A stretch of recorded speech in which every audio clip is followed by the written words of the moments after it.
محمد نبینا بنور هدینا۔ محترم حضرات، السلام علیکم ورحمۃ اللہ تعالی وبرکاتہ۔ نحمدہ ونصلی علی رسولہ الکریم، اما بعد فاعوذ باللہ من الشیطان الرجیم، بسم اللہ الرحمن الرحیم۔ قال النبی صلی اللہ تعالی علیہ وسلم اول ما خلق اللہ نوری، صدق اللہ مولانا العظیم و صدق رسولہ النبی الامین المتین المبین الکریم، ونحن علی ذلک لمن الشاہدین والشاکرین والحمد للہ رب العالمین۔ اللہ کے نبی فرماتے ہیں اول ما خلق اللہ نوری، سب سے پہلے اللہ نے میرے نور کو پیدا فرمایا۔ اللہ تبارک و تعالیٰ نے سب سے پہلے محمد عربی صلی اللہ تعالیٰ علیہ وسلم کے نور کو کیوں پیدا فرمایا؟ اس سلسلے میں ہم نے ایک سبب، ایک فلسفہ پہلے بیان میں بتایا۔ آج ہم دوسرا فلسفہ بتائیں گے کہ محمد عربی صلی اللہ تعالیٰ علیہ وسلم کے نور کو اللہ تبارک و تعالیٰ نے سب سے پہلے کیوں پیدا فرمایا۔ یاد رکھیے، سب سے پہلے آپ عقیدہ سمجھیں کہ پوری کائنات میں اللہ کے بعد سب سے بڑی ہستی محمد عربی صلی اللہ تعالیٰ علیہ وسلم کی ذات ہے۔ اللہ تبارک و تعالیٰ نے محمد عربی صلی اللہ تعالیٰ علیہ وسلم کو بالکل کامل و اکمل بنا کر بھیجا ہے۔ یاد رکھیے، دنیا میں چیزوں کا وجود ہوتا ہے تو اس کی دو صورت ہوتی ہے۔ اگر اللہ کی طرف سے ہے تو اسے ہم تخلیق کا نام دیتے ہیں،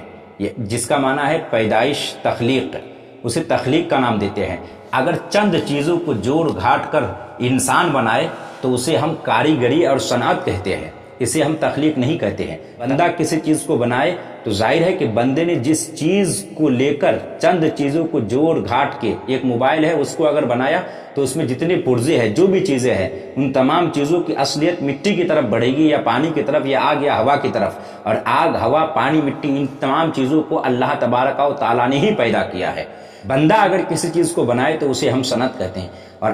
اللہ اگر کسی چیز کو بنائے تو اسے ہم تخلیق کہتے ہیں۔ مگر بڑا فرق ہے، یہی فرق سمجھیے، اس کو سمجھیں گے تو آپ کو فلسفہ خلق اول سمجھ میں آ جائے گا کہ بندہ جب کسی چیز کو بناتا ہے تو سب سے پہلے اس کو کمزور بناتا ہے، اس کو سب سے پہلے ناقص بناتا ہے، اس کو سب سے پہلے کمزور بناتا ہے، ناقص بناتا ہے، کمیاں ہوتی ہے اس میں، پھر دھیرے دھیرے دھیرے دھیرے اس چیز کی اکملیت کی طرف بندہ بڑھتا ہے۔ مثال کے طور پر سب سے پہلے یاد رکھیے، جب کسی چیز کا وجود دنیا میں ہوتا ہے تو اس کی دو صورت ہوتی ہے، یا تو وہ اللہ کی تخلیق ہوتی ہے یا اللہ کی عطا کی ہوئی سوجھ بوجھ، شعور، عقل، دانش، ان چیزوں کو استعمال کر کے انسان چند چیزوں کو جوڑ گھاٹ کے بناتا ہے تو اسے ہم صنعت کہتے ہیں۔ یعنی یا تو وہ چیز جو وجود میں آئی یا تو وہ اللہ کی تخلیق کہلاتی ہے یا پھر انسان کی کاریگری، مگر انسان کی کاریگری کہلاتی تو ہے پر اسی اللہ تبارک و تعالیٰ کی دی ہوئی سوجھ بوجھ، اللہ کے دیے ہوئے شعور، اللہ کی دی ہوئی عقل کو ہی انسان بروئے کار لا کر کسی چیز کو وجود میں لاتا ہے تو ہم اسے صنعت گری کہتے ہیں۔ مگر یاد رکھیے کہ اللہ کی تخلیق میں اور بندے کی صنعت گری میں بہت فرق ہوتا ہے۔ بندہ جب کسی چیز کو بناتا ہے تو اول مرتبہ میں کامل و اکمل نہیں بنا پاتا، پہلے کمزور بناتا ہے، پہلے نقص والی چیز بناتا ہے۔ جب کسی چیز کو بناتا ہے تو اس میں نقص ہوتا ہے، اس میں کمزوری ہوتی ہے، اس میں عیب ہوتا ہے، پھر دھیرے دھیرے دھیرے دھیرے کامیابی، اکملیت اور کمال کی طرف انسان بڑھتا ہے۔ مثال لیجیے، سب سے پہلے موبائل بنایا تو اس میں سسٹم اتنا تھا کہ صرف آپ فون آئے گا، فون جائے گا، اس میں میسج آ جائے گا، میسج چلا جائے گا،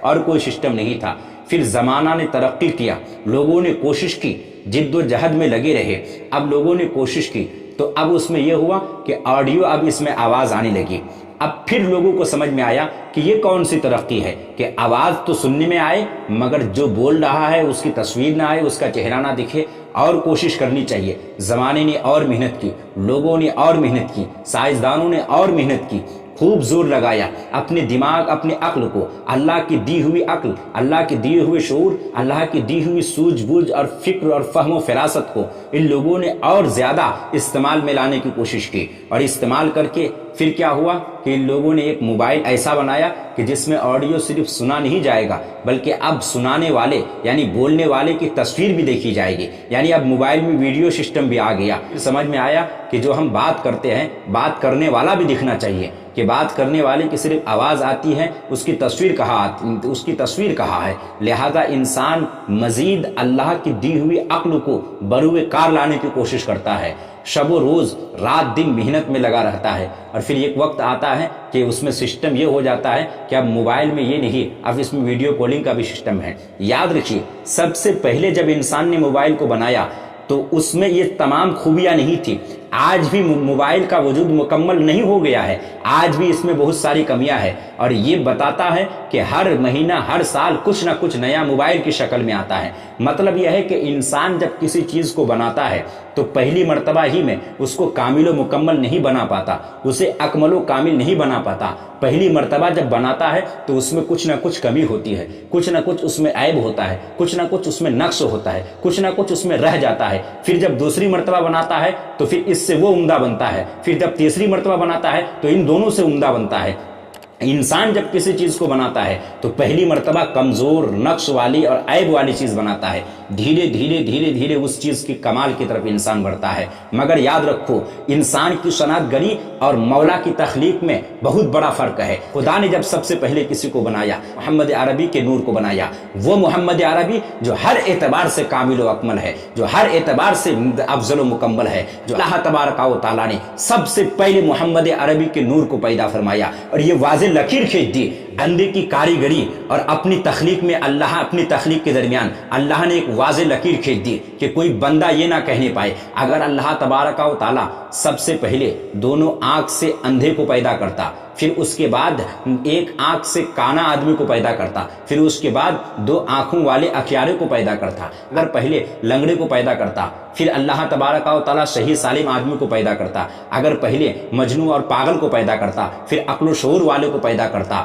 تو گویا کہ بات آ جاتی سامنے کہ خدا نے کوئی چیز بنائی تو وہ بھی نقص والی، بندہ بھی جب کوئی چیز بناتا ہے تو عیب والی بناتا ہے۔ لہذا فرق کیا ہے؟ اس فرق کو مٹانے کے لیے اللہ تبارک و تعالیٰ نے سب سے پہلے اس ہستی کو وجود میں لایا، سب سے پہلے اس ذات کے نور کو پیدا فرمایا جو سب سے زیادہ اکمل ہے، جو سب سے زیادہ افضل ہے، جس میں کسی طرح کی کوئی کمی نہیں، جس میں کسی طرح کا کوئی عیب نہیں۔ اللہ تبارک و تعالیٰ نے سب سے پہلے محمد عربی صلی اللہ تعالیٰ علیہ وسلم کے نور کو پیدا کیا، جو ہر اعتبار سے افضل اور ہر اعتبار سے کامل و اکمل ہے۔ میرے امام سیدی سرکار اعلیٰ حضرت کہتے ہیں، وہ کمال حسن حضور ہے کہ گمانے نقص جہاں نہیں، یہی پھول خار سے دور ہے، یہی شمع ہے کہ دھواں نہیں۔ حضور علیہ الصلوۃ والسلام کی حسن کی اکملیت کا وہ عالم کہ دعوے کے ساتھ تو کیا کہے کہ حضور میں یہ نقص تھا۔ میرے امام کہتے ہیں کہ نقص کا گمان بھی نہیں، وہ کمال حسن حضور ہے کہ گمانے نقص جہاں نہیں۔